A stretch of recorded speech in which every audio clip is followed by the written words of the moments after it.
Patuloy ang kasiyahan dito sa Talentadong Pinoy Kids. Dahil porsigido sumali ang ating susunod na talentado kid sa ating paligsahan, ang ating susunod na talentado kid ay tinulungan pa ng kanilang mayor sa Murcia, Negros Occidental. Aba, alamin natin ang kwento tungkol dyan.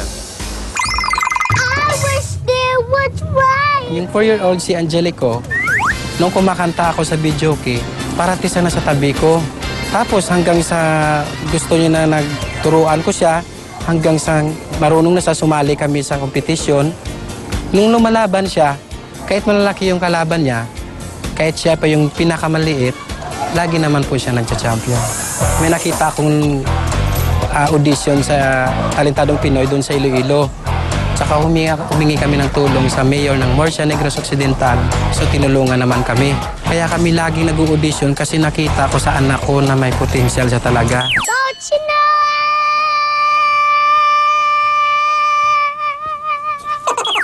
But, sinundun siya sa taas. Sasakay ako ng spaceship. Pagdating ko sa buwan, kakanta ako ng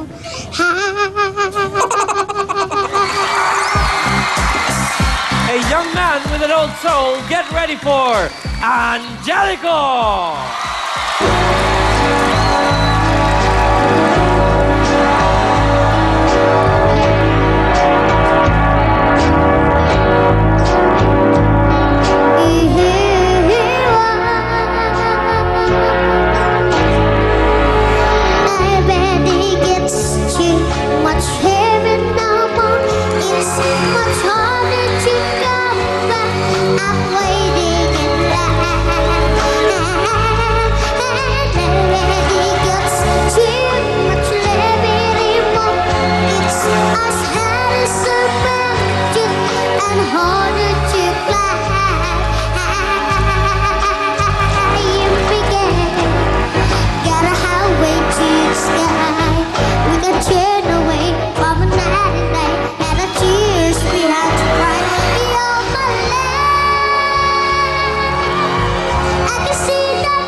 Yeah!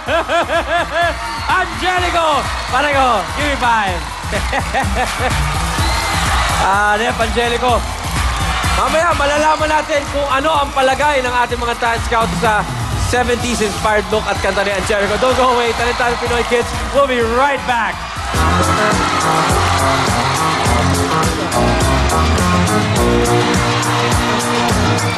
Anong sa palagay nyo? Pasado ba si Angelico? But wait, there's more! May mga bata pa ang gustong makascore sa mga mami na talent scouts na makuha ang kanilang amor sa pagbabalik ng Talentadong Pinoy Kids!